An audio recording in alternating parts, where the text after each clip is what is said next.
Assalamualaikum warahmatullahi wabarakatuh.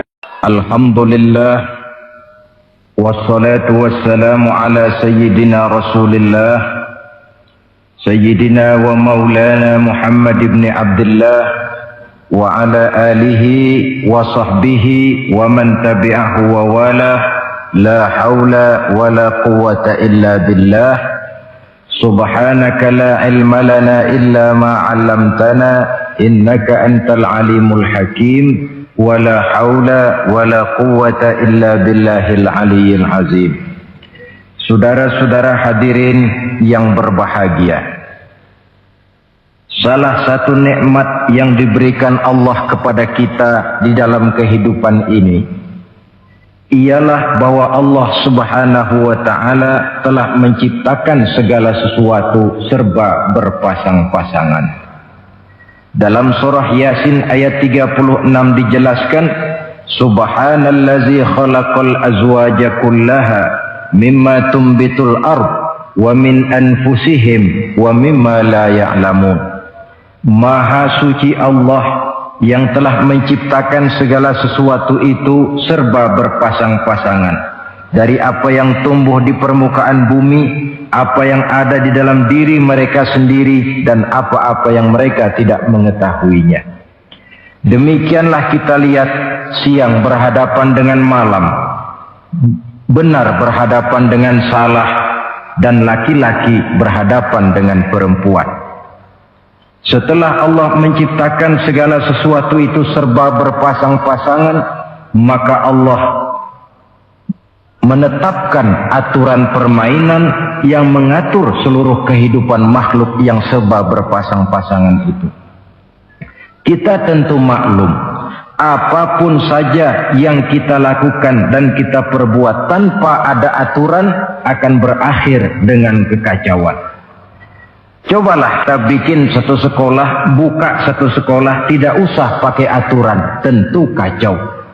Bikin organisasi tanpa memakai aturan, tentu kacau. Demikian daripada kehidupan ini, kalau tanpa ada aturan, tentu kekacauan yang akan timbul.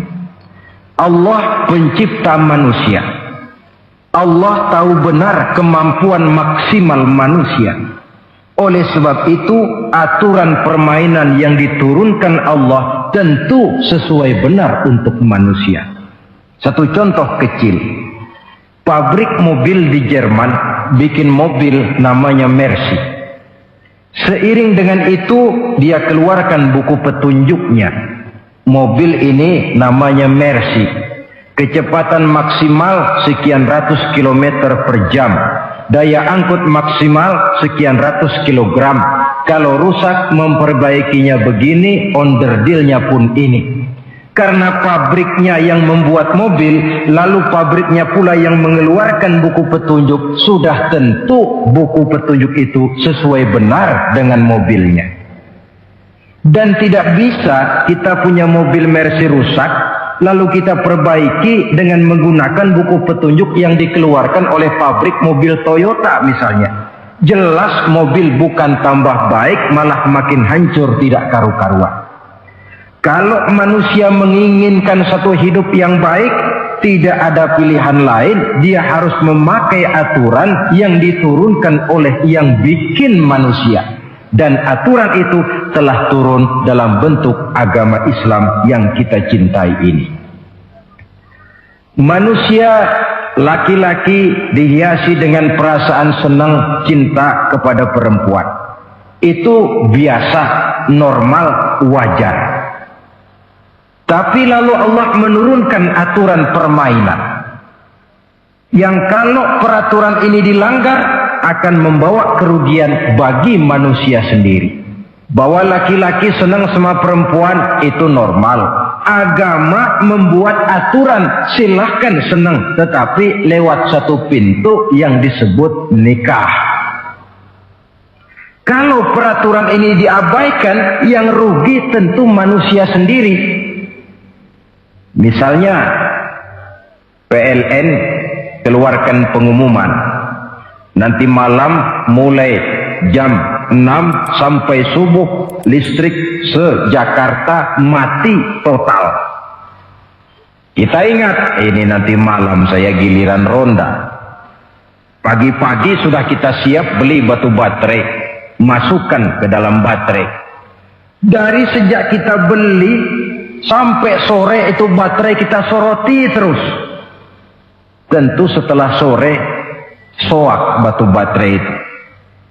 Datang malam berangkat kita ronda, kalau disoroti lagi kan baterainya sudah nggak terang lagi, sudah soak. Sebab apa? Belum waktunya sudah disoroti terus. Sekarang kalau ada orang belum masuk pintu pernikahan, nafsu seksualnya diobral terus. Itu kan sama juga belum datang malam baterainya sudah disoroti terus. Nanti masuk pernikahan soak. Berhadapan dengan istrinya barangkali sudah nggak bisa apa-apa, cuma nyengir saja. Yang rugi manusia sendiri. Itulah sebabnya Allah lalu mengatur bahwa laki senang sama perempuan lewat satu pintu yang disebut dengan nikah. Maka pada pertemuan kali ini kita akan bicara tentang nikah dalam Islam. Saya bagi kepada 3 masalah pokok saja. Pertama, pengertian dan kedudukan nikah menurut Islam. Yang kedua, motivasi pernikahan. Karena apa orang itu seharusnya melakukan nikah. Dan yang ketiga, membina rumah tangga bahagia menurut contoh Rasulullah Sallallahu Alaihi Wasallam. Hadirin yang saya hormati, kita mulai dengan yang pertama, pengertian nikah. Dalam kehidupan sehari-hari ada 2 kata yang sering kita gunakan, kawin dan nikah. Kalimat kawin kelihatannya dipergunakan oleh semua makhluk hidup. Lain dengan nikah, ini hanya digunakan khusus untuk manusia muslim. Makanya kita sering dengar orang bilang, kucing kawin, ayam kawin, kambing kawin, dan belum pernah kita dengar ada ayam nikah atau kucing nikah. Sebab apa? Nikah ini cuma dipakai oleh makhluk bernama manusia yang muslim. Apa pengertian nikah?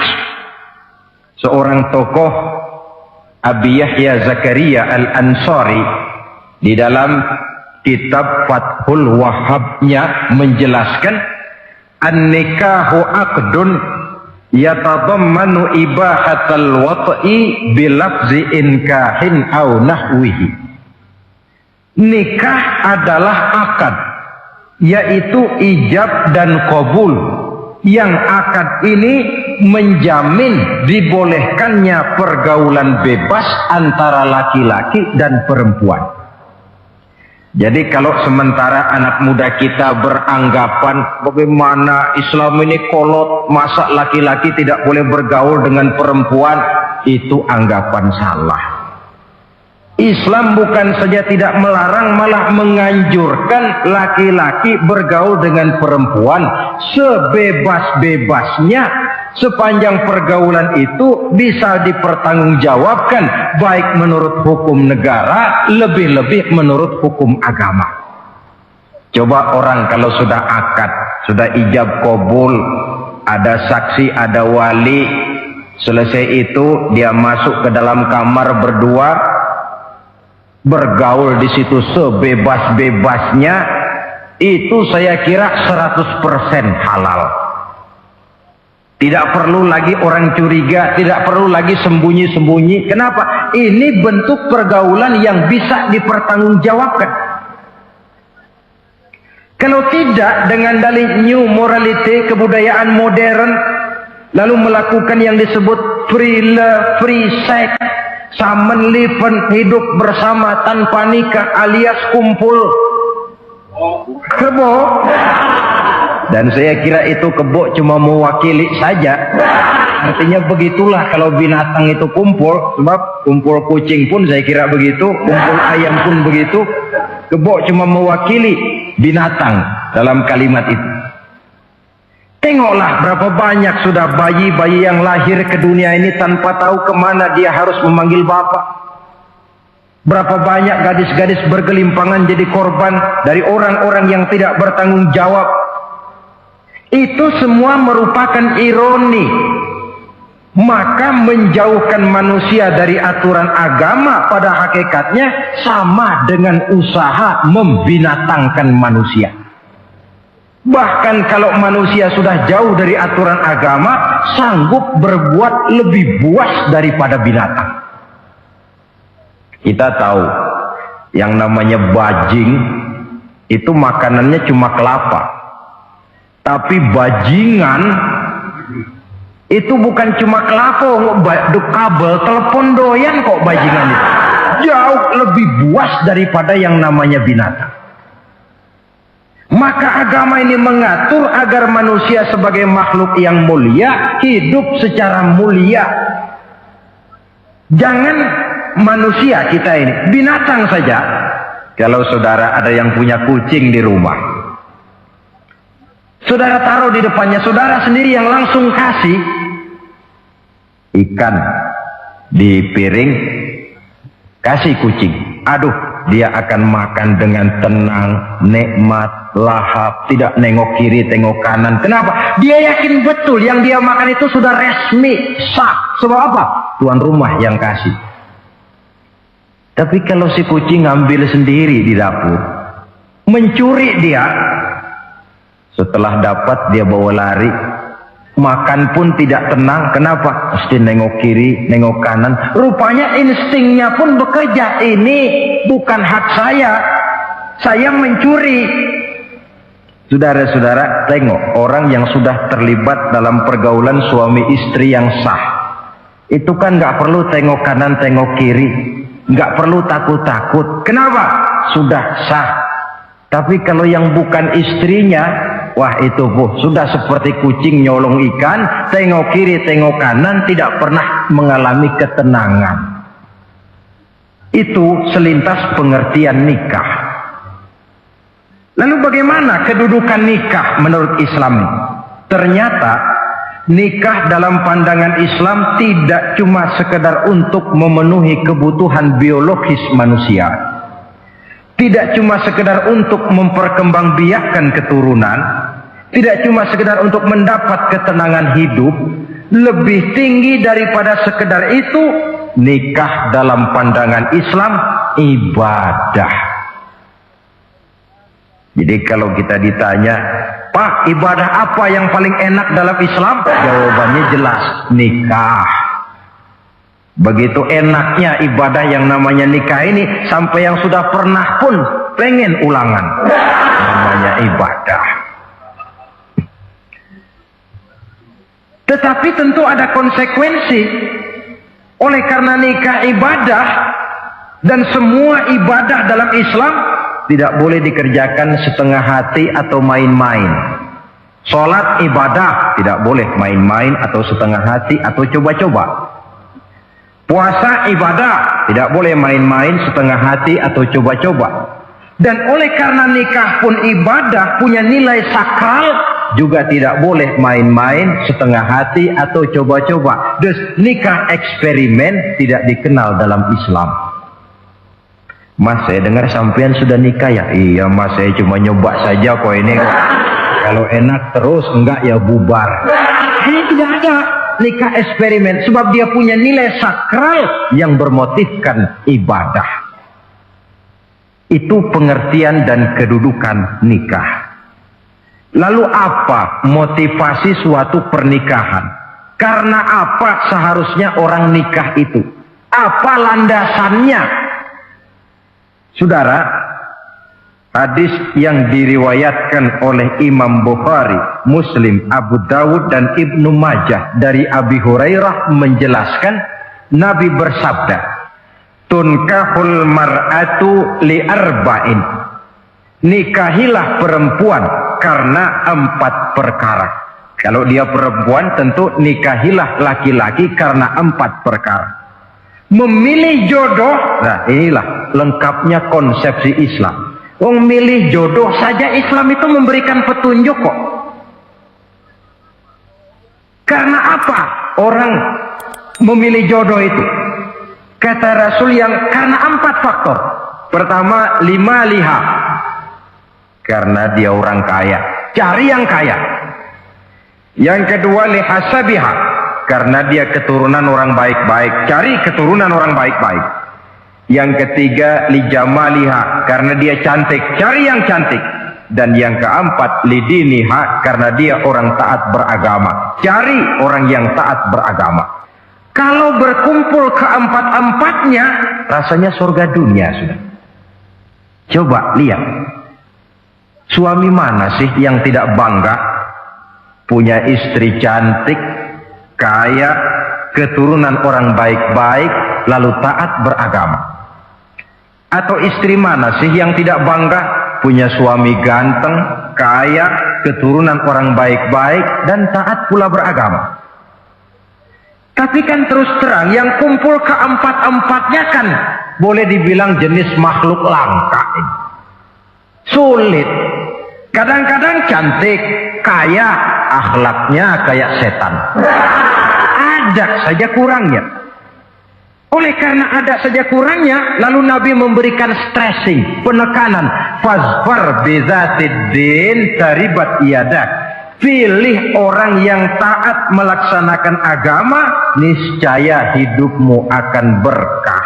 Jadi motivasi suatu pernikahan hendaknya agama. Apa rahasianya? Mari kita lihat. Kalau orang memilih pasangan karena rupa yang cantik semata-mata, silakan, tapi jangan jadi motivasi utama. Kalau rupa yang cantik jadi alasan utama, saya yakin rumah tangga tidak akan tahan lama. Sebab apa?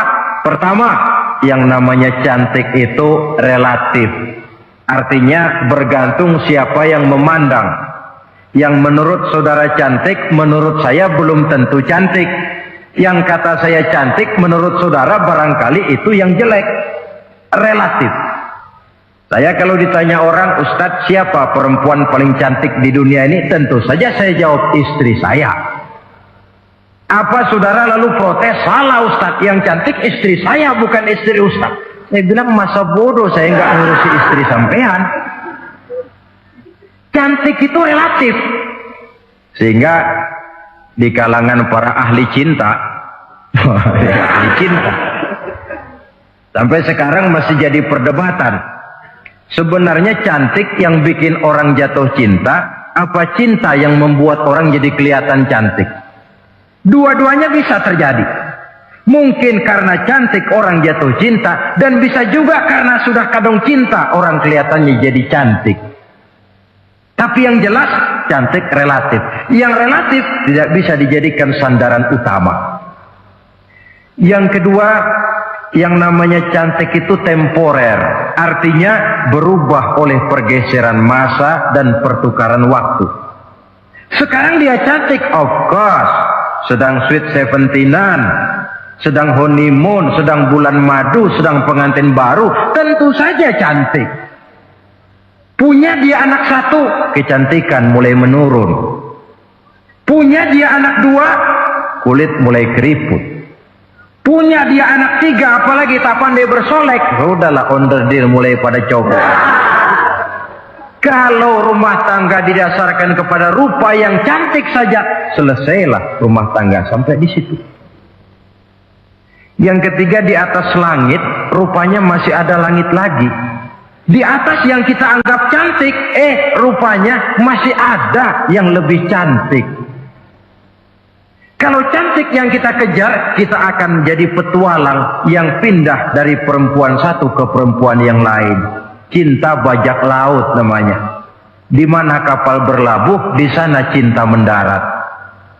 Saudara hadirin yang saya hormati, padahal sate dengan singkong itu kan bedanya cuma di tenggorokan. Kalau sudah masuk ke dalam perut, kenyangnya barangkali sama. Malah barangkali besok pagi kalau keluar lebih tidak enak baunya sate itu daripada singkong. Makanya orang kalau sudah nikah oleh Nabi dipesan, Apabila kamu di jalan melihat perempuan yang membuat kamu kagum, cepat-cepatlah pulang ke rumah. Sebab apa? Sebab yang perempuan cantik di jalan kau lihat itu punya, istrimu juga di rumah punya. Gak percaya, cobalah pulang, akurin, sama itu. Silahkan cari yang cantik, tapi jangan dijadikan motivasi utama. Yang kedua, kalau perkawinan, pernikahan cuma karena harta, silahkan cari yang kaya. Tapi kan harta itu, kata Imamul Ghazali, al-mal zillun zail. Harta bagaikan bayangan. Sore di sebelah barat, tengah hari di tengah, sore pindah ke sebelah timur. Hari ini dia kaya, besok dia bangkrut. Roda itu berputar. Kalau harta dijadikan pilihan utama, boleh jadi dalam hidup berumah tangga ada pepatah, ada uang abang disayang, tidak ada uang abang melayang. Artinya pun rumah tangga tidak akan tahan lama. Yang ketiga, kalau karena keturunan, persilahkan cari keturunan yang baik-baik. Namun toh pada akhirnya orang diajarkan bahwa kita ini mau besar atau tidak, bukan dengan jalan menyempeng kepada kebesaran orang lain, tetapi ditentukan oleh kepribadian kita sendiri.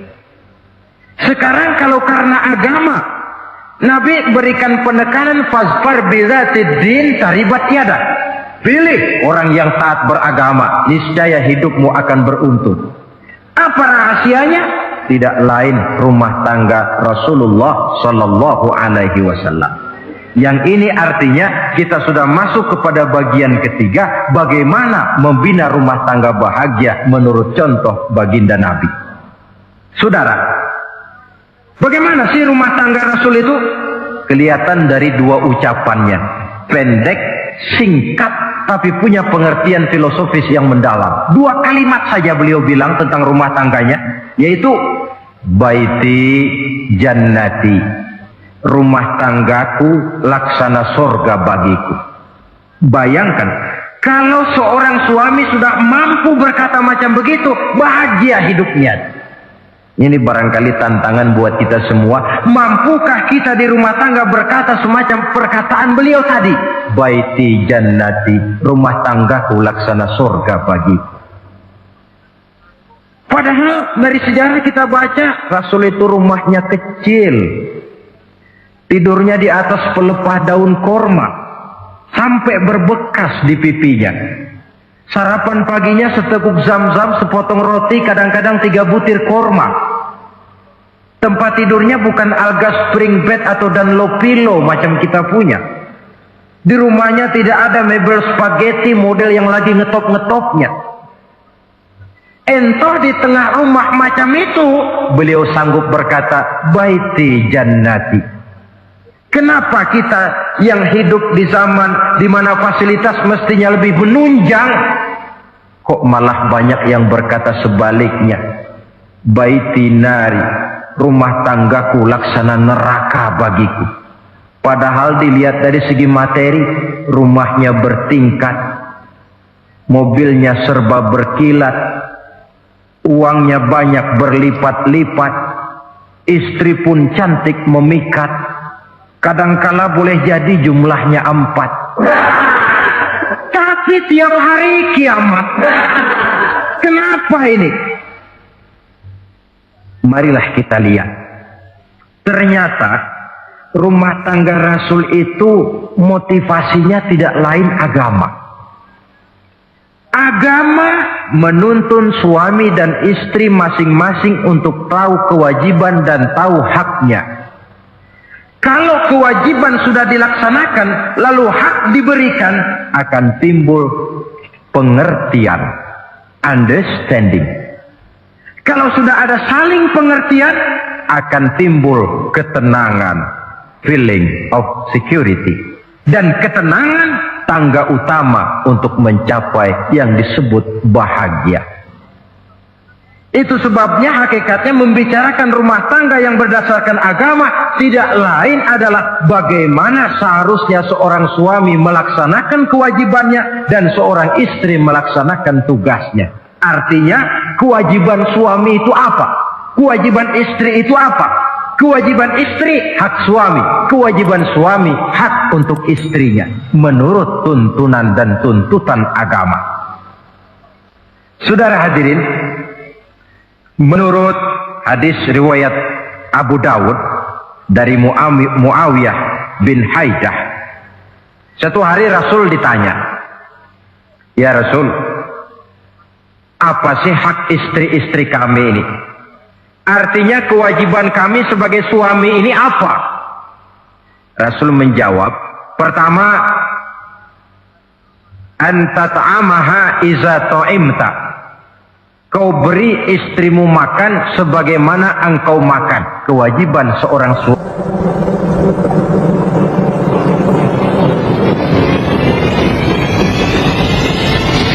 Ladies and gentlemen, you cannot be wrong. This is ICJ Broadcaster.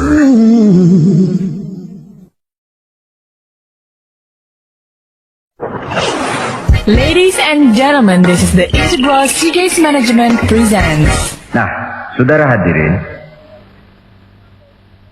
tetapi seorang istri pun kalau sudah diberikan nafkah oleh suaminya untuk mengatur makanan, dia harus pandai mengaturnya dengan sebaik-baiknya.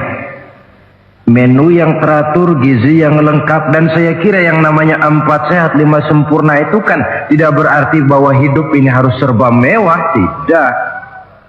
Yang penting ada variasi sehingga tidak merangsang suami untuk makan di luar. Jangan misalnya tahu suaminya senang jengkol lalu tiap hari saja jengkol. Itu kan bisa kejengkolan. Dengan demikian, masalah yang kelihatannya sepele tetapi yang sebenarnya bisa menjaga keharmonisan atau malah keretakan rumah tangga harus kita perhatikan dengan sebaik-baiknya. Suami memberikan nafkah, dari jumlah itu 60% lari ke kredit, 40% lari ke dapur. Tentu pada akhirnya sang suami akan merasa curiga, padahal barangkali istrinya pun berniat baik, cuma hanya tidak ada keterbukaan di dalam mengurus masalah-masalah yang berhubungan dengan dapur. Inilah kewajiban yang pertama dari seorang suami, kewajiban yang menyangkut masalah pangan. Lalu yang kedua, wataksuwaha izaktasaita. Engkau beri istrimu pakaian sebagaimana engkau berpakaian. Suami yang adil, pakaian yang dia pakai sama harganya dengan yang dibelikan untuk istrinya, kecuali tentu kalau istrinya ridho. Zalim seorang suami jikalau untuk dia misalnya dia beli pakaian yang mahal-mahal, jasnya dia pakai Switzerland wool, sarungnya Samarinda. Kalau dia pakai sepatu, belilah sepatunya. Sementara istrinya cuma pakai kain belacu saja. Kenapa mesti begitu? Sebab, saudara hadirin, istri kita sebenarnya adalah bagian daripada hidup kita. Baik dia dilihat orang, baik juga kita disebut orang. Jelek dia dipandang orang, tentu jelek juga nama kita disebut orang. Apalagi hidup bermasyarakat, kadang-kadang mulut usil itu kan sudah banyak macam ragamnya. Nah, itu siapa sih perempuan yang jalan? Kenapa? Itu pakaian yang tidak dipakai sih tidak mahal, cuma pakaiannya serasi, pantas, enak dilihat. Oh, terang saja dia kan istrinya si Miun. Nah, Miun yang sedang tidur barangkali tidak tahu apa-apa mendapat sebutan baik. Cobalah kalau istri kita semaunya saja, orang akan bilang, ah itu perempuan, kenapa? Saya gerah ngelihatnya. Mau ke pasar cuma pakai kutang saja. Tentu suami pun akan mendapat sebutan yang tidak baik. Cuma sang istri kalau sudah dibelikan pakaian oleh suami, termasuk alat-alat kecantikan di dalamnya, pakaian itu tentu dipakai niat pertama adalah untuk menyenangkan hati suami. Seorang istri yang memakai bedak untuk menyenangkan suami, misalnya tiap polesan bedak ada pahalanya.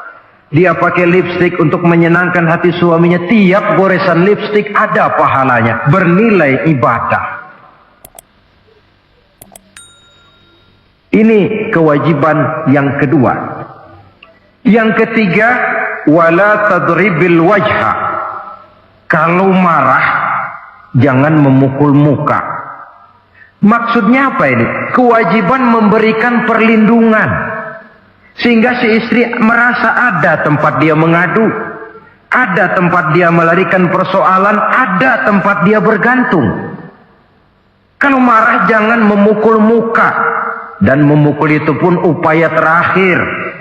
Kalau tidak bisa dengan kata yang lemah lembut, agak sedikit keras katanya.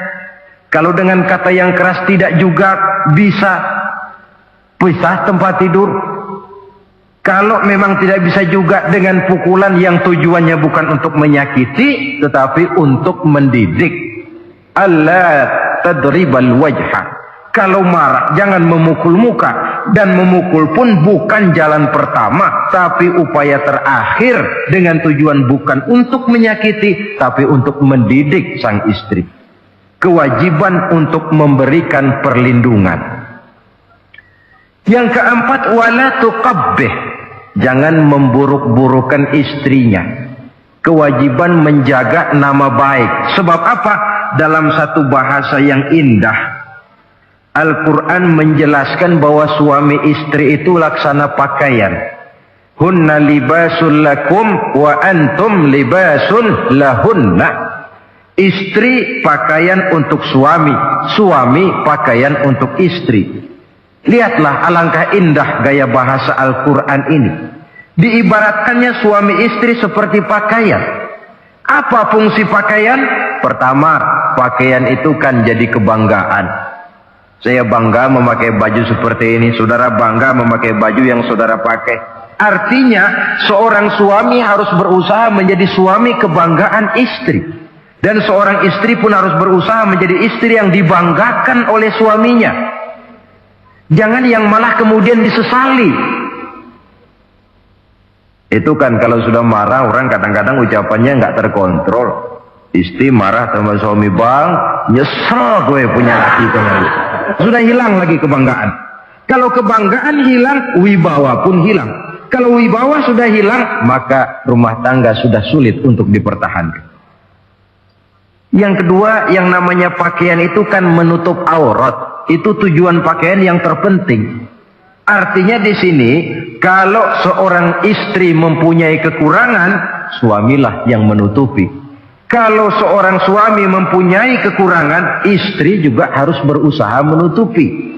Jangan kekurangan suami diceritakan di pasar umum, atau kekurangan istri dibuka di mana-mana.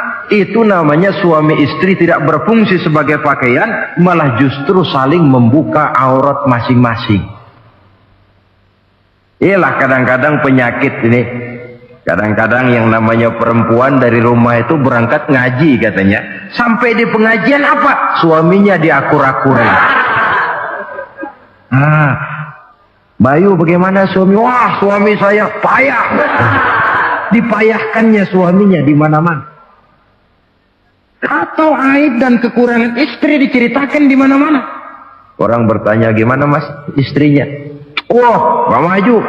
Loh, kenapa istrimu kan cantik? Iya, soal cantik sih iya, tapi tidurnya kok ngiler ini. Nah, ini kan gak perlu yang macam begini ini.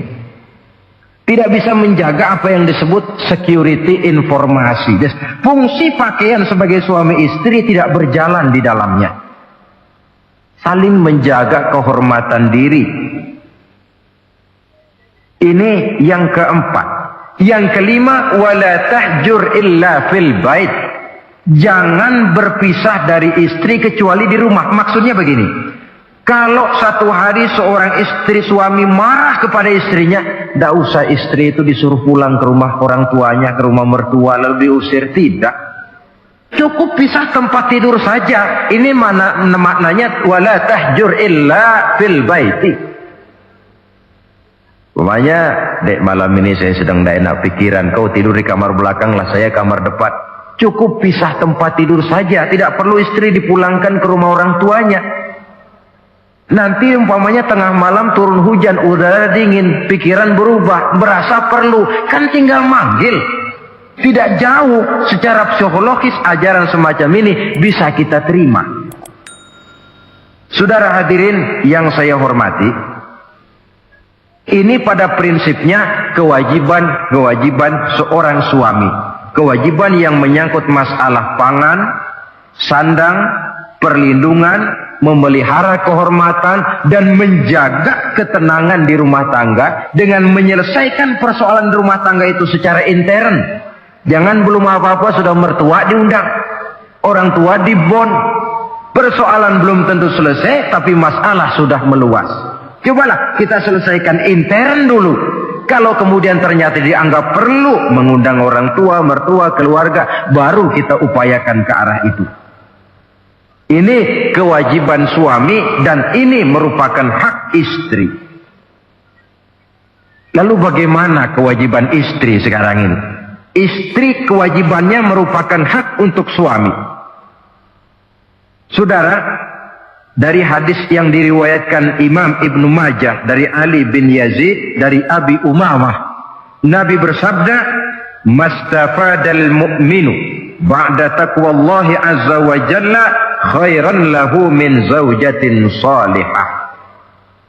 Bagi seorang mukmin, sesudah dia mempunyai sifat takwa kepada Allah, tidak ada yang lebih membawa manfaat selain daripada istri yang solehah. Istri solehah itu yang bagaimana? Yang hidup mampu melaksanakan kewajibannya. Apa kewajibannya? Kata Nabi, pertama, in amaroha ata'athu. Kalau diperintah, dia taat. Kewajiban istri yang pertama, taat kepada suaminya. Begitu besar kewajiban taat kepada suami, sampai-sampai Nabi pernah menyatakan, "Lau kuntu amiran ahadan ayyasjuda li ahadin la amartul mar'ata an tasjuda li zawjiha."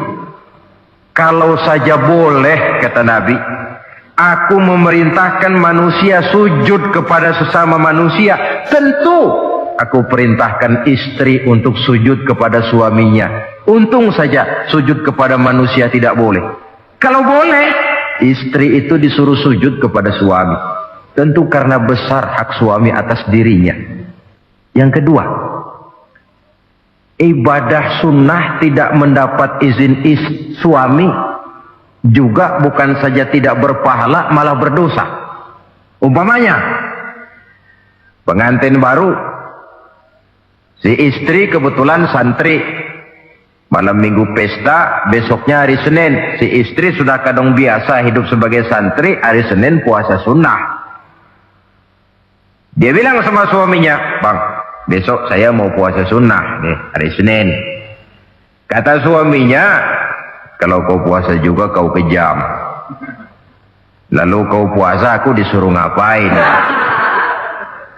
Tidak diizinkan oleh suami, dia puasa juga. Bukan saja tidak mendapat pahala, malah berdosa. Sampai amalan yang sunnah pun tidak diizinkan oleh suami, berdosa. Apalagi amalan yang mubah, apalagi amalan yang tidak ada dasar hukumnya, perintahnya. Sepanjang perintah suami tidak untuk maksiat kepada Allah, istri wajib untuk taat. Dalam hadis lain kita temukan Nabi bersabda, "Idza da'a ar-rajulu imra'atahu ila firashihi." Kalau seorang suami memanggil istrinya ke tempat tidur. Ini bahasa kinayah. Manggil ke tempat tidur kan tentu nggak perlu penjelasan. Masa mau nyambal di tempat tidur kan? Fa'abat. Si istri tidak mau. Lantaran istri tidak mau, suami jengkel. Fabata ghadbana 'alaiha. Sampai dalam jengkelnya tidur. La'anat hal malaikatu hatta tusbiha. Istri macam itu dilaknat, dikutuk oleh malaikat sampai datang waktu pagi. Kewajiban untuk taat. Namun sebaliknya, seorang suami pun jangan mentang-mentang istri wajib taat lalu overacting. Segalanya main tunjuk, segalanya main komando, segalanya main perintah. Sebab contoh yang diberikan oleh Rasul tidak begitu.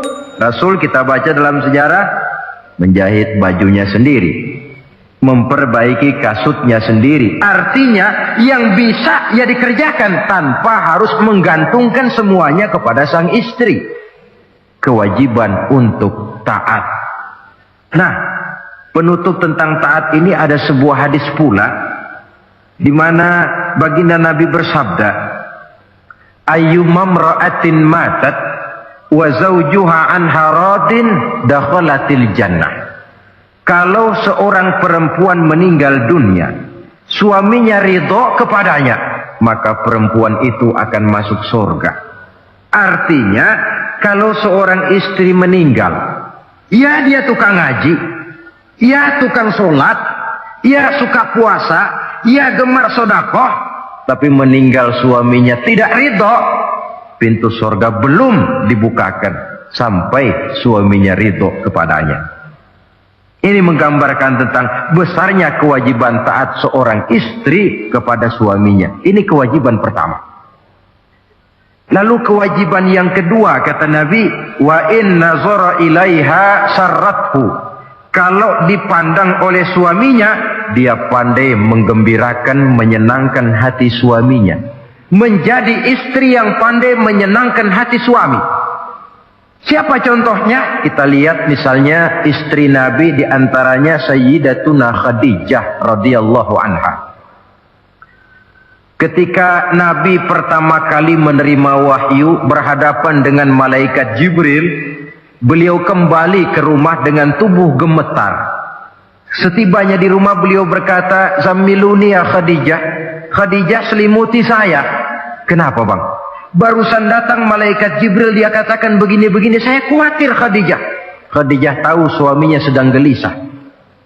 Sebagai istri yang bijak beliau tampil, apa katanya? Kalla ma yukhzikallahu abada. Tidak apa-apa bang, jangan khawatir, Allah tidak akan menyusahkan abang buat selamanya. Ini istri yang pandai menyenangkan hati suami. Suami pulang dagang dari pasar, rugi. Istri tampil. Itulah bang, romantikanya dagang. Masa selamanya saja untung sekali-sekali lah, rugi. Si suami kan tidak terlalu pusing kepalanya. Jangan sudah di pasar rugi, sampai rumah istri pidato, peletar-peletor macam petasan. Dasar suami goblok, dagang saja rugi. Sudahlah di pasar rugi, sampai ke rumah digoblok-goblokin. Itu nanti suami kan bisa kena penyakit yang disebut broken home. Penyakit nggak betah di rumah. Seorang istri kalau suami sudah kena penyakit tidak betah di rumah, itu mesti siap-siap mental untuk dimadu. Nah, jadi kalau tidak dimadu bagaimana? Berusaha bikin betah suami di rumah. Suami pulang kantor jam 2, setengah 2 dandan, kalau perlu setel habis. Kalau perlu, kelihatan suami akan datang, bukakan pintu, sambut dengan senyum. Apalagi kalau senyumnya Pepsodent. Saya kira suami bagaimanapun lelahnya, peras keringat, banting tulang, pulang mencari nafkah, kalau kembali di rumah disambut dengan senyum, hilang capeknya. Tapi bayangkan, sudahlah di kantor capek, peras keringat, banting tulang, sampai pula di rumah yang nyambut cuka sama kukusan. Udah asem, monyong. Suami mana yang kerasan tinggal di rumah? Menjadi istri yang pandai menggembirakan, menyenangkan hati suaminya. Bahkan diizinkan bohong untuk menyenangkan hati suami. Umpamanya, suami kebetulan habis obyeknya gol. Karena ingin menyenangkan istri, mampir di pasar beli kain batik. Si suami tidak tahu bagaimana kain batik yang bagus, beli saja sembarangan. Sudah kainnya kasar, warnanya norak, harganya yang mestinya murah jadi mahal, dibawa pakaian itu pulang.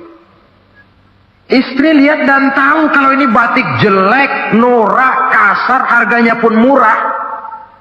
tapi dia ingin menyenangkan hati suaminya. Suaminya tanya, bagaimana dek kain batik ini? Waduh bang, bagus betul kain ini. Pinter benar abang milih warna ini. Emang yang kayak begini ini bang, coba lihat tetangga kita, mana ada yang pakai kain kayak begini? Ya memang gak ada, jelek. Suami senang tentu. Lalu kain itu oleh istrinya, ngaji dipakai, keundangan dipakai, tidur dipakai, masak dipakai, nyuci pun dipakai. Suami makin bangga, wah kain yang saya beliin dipakai terus ini. Lain pula istrinya, dalam hati dia berpikir, biarin deh gue pakai terus biar cepat hancur, nggak ada urusan. Coba kalau waktu itu si istri jujur, dasar laki goblok, beli kain kayak begini, sono pulangin. Nah, mungkin suami yang sudah payah-payah mau menyenangkan hati istrinya malah berbalik pikirannya. Saudara hadirin, ini kelihatannya penting untuk menjaga suasana keharmonisan di dalam kehidupan berumah tangga. Begitu pula pengertian seorang suami. Rasul pernah pulang dari masjid agak larut malam, rupanya banyak orang bertanya. Ketuk pintu, assalamualaikum, sampai 3 kali tidak dibukakan pintu. Rupanya Aisyah lelap benar tidurnya. Rasul sadar beliau pulang kemalaman dan tahu istrinya capek bekerja di waktu siang. Asyraful anbiya wal mursalin ini menghormati istrinya. Salam 3 kali tak dibukakan pintu, bukan marah, malah gelar sorban di depan pintu. Di situ beliau tidur. Tengah malam Aisyah mau sholat, buka pintu, terkejut lihat suaminya tidur di depan pintu. Dibangunkan, begitu dibangunkan Rasul lebih dahulu berkata, Aisyah, maafkan saya pulang terlambat memang sebab banyak yang bertanya di masjid. Sudahlah tidur di depan pintu, begitu dibukakan beliau dulu yang minta maaf. Sulit jadi suami semacam ini. Yang enak kalau sudah nggak dibukain pintu, istri kepulesan, lalu sekali buka pintu kan yang enak kita tunjuk jidatnya, lo tidur kayak kebo ya. Saudara hadirin, menjadi istri yang pandai menyenangkan hati suaminya, sebab tidak ada seorang suami bisa sukses baik di medan tugas, di masyarakat, di kantor, di toko, di tempat manapun, kalau tidak ditunjang oleh peran serta dari para istrinya. Karena itulah perempuan walaupun peranannya tidak begitu kelihatan, sebenarnya sangat menentukan. Seorang suami yang jujur, polos, lugu, sederhana, sanggup menjadi koruptor ulung karena didorong-dorong oleh istrinya. Merangsang ketamakan suami. Istri dibakar oleh tetangganya. Bang, kenapa? Kau kan di kantor kepala bagian. Lalu, tangga kita pegawai kecil saja bang. Tapi coba lihat istrinya kalau pakai gelang kayak pelek beca bang. Kau kepala bagian gak bisa beliin saya macam gitu, kepala bagian goblok. Lalu bagaimana bu, gaji saya kan sudah jelas segitu. Iya, kamu kan kepala bagian. Apaan kayak di kantor sabet. Kalau sudah main sabut-sabutan begini, sudah merangsang suami untuk berbuat yang tidak baik. Kecil, tidak begitu kelihatan, tapi sangat menentukan. Istri yang soleh, yang bisa melaksanakan kewajibannya, yaitu pandai menyenangkan hati suaminya. Ini kewajiban istri yang kedua. Yang ketiga, wa in aqsama alaihi abarrathu. Kalau suami memberikan sesuatu, dia pandai berbakti, menjadi istri yang pandai bersyukur kepada suami. Kita ingat ketika pulang Mi'raj kan Rasul bercerita, saya dalam perjalanan itu diperlihatkan neraka, kata Rasul. Saya lihat kok isinya kok lebih banyak perempuan daripada laki-laki. Nah, sahabat heran, ya Rasul, lebih banyak perempuan? Iya. Apa mereka tidak sholat? Sholat. Apa mereka tidak pernah hadir di majelis taklim? Oh, rajinan dia sama suaminya. Ada apa? Tidak pernah baca Quran? Rajin. Lalu kenapa kok isinya kebagian besar perempuan? Rasul menjawab, hunna yakfurnal asir. Mereka umumnya tidak pandai bersyukur kepada suaminya. Hujan panas setahun dibalas dengan hujan sehari. Kalau suaminya sedikit salah, sudah kehilangan pertimbangan, tertutup seluruh kebaikannya, yang kelihatan cuma salahnya saja. Maka sebaiknya di dalam hidup berumah tangga, baik suami maupun istri itu masing-masing sedia timbangan. Kalau satu saat suami salah, istri ambil timbangan. Timbang, suami saya salahnya ini, jasanya ini. Bertahun-tahun dia hidup mencari nafkah buat saya, membelikan pakaian untuk saya, mencarikan makan untuk saya. Salahnya ini. Timbang, mana lebih banyak salahnya atau benarnya? Dengan demikian kita akan bisa menghasilkan keputusan objektif. Giliran istri yang salah, suami yang ambil timbangan, ukur mana lebih banyak, baiknya atau salahnya. Kalau tiap kita masing-masing punya timbangan, insya Allah nilai-nilai objektif dari suatu pertimbangan akan bisa kita temukan dalam mengambil keputusan. Istri yang pandai berbakti membalas budi daripada suaminya. Kewajiban yang keempat dari seorang istri, wa in ghaba anhu nasahathu fi nafsiha wa malihi. Kalau suami tidak ada di rumah, dia pandai menjaga kehormatan dirinya dan pandai menjaga harta suaminya. Tidak mencari kesempatan dalam kesempitan. Suami lembur, istri ngompreng. Dan pandai menjaga harta suaminya. Nah, coba lihat. Kalau seorang suami ada uang di kantongnya 100 rupiah. Ada tukang minta pengemis, istri ambilkan saja tanpa izin suaminya uang di kantong suami 100. Dia sedekahkan. Niatnya tentu baik. Si istri dapat dosa, si suami dapat pahala. Perbuatan sedekahnya itu betul, tapi mengambil uang tanpa izin suami itu yang salah. Dan ternyata salah itu lebih besar daripada pahala yang dia lakukan lantaran bersedekah itu. Kalau ini terwujud, maka suasana saling mempercayai akan tumbuh. Kalau sudah saling mempercayai, rasanya akan terwujud kedamaian dan ketenangan. Suami meninggalkan rumah dengan perasaan tenang, istri pun melepas suami dengan perasaan damai, tanpa was-was, tanpa curiga, dan sebagainya. Dan ini modal yang paling utama, mewujudkan saling kepercayaan dalam membina hidup bahagia. Saudara, jadi dengan demikian, kewajiban suami dan kewajiban istri yang merupakan bagian tidak terpisahkan dari bagaimana membina rumah tangga berdasarkan tuntunan agama, merupakan hal yang dicontohkan oleh Nabi kita Muhammad sallallahu alaihi wasallam. Dengan satu kesimpulan, rumah tangga Nabi bahagia karena rumah tangga itu disinari oleh ajaran-ajaran agama. Sehingga timbul saling pengertian membawa kepada ketenangan, dan ketenangan sesungguhnya tangga utama mencapai rumah tangga bahagia. Tanpa materi orang memang sulit untuk bahagia, tapi materi semata-mata bukan merupakan jaminan bahwa orang akan hidup bahagia. Banyak isak tangis berbunyi di rumah-rumah mewah, dan banyak sendak gurau, tawa dan canda, tawa lerai di rumah-rumah sederhana. Artinya suka dan duka, sedih dan gembira, susah dan bahagia bisa ada di gubuk reot dan bisa juga ada di rumah mewah. Ternyata bukan harta semata-mata yang menopang dan menjamin hidup itu akan bahagia, tapi satu rumah tangga yang dipancari oleh sinar agama di bawah naungan ridho dari Allah Subhanahu wa taala.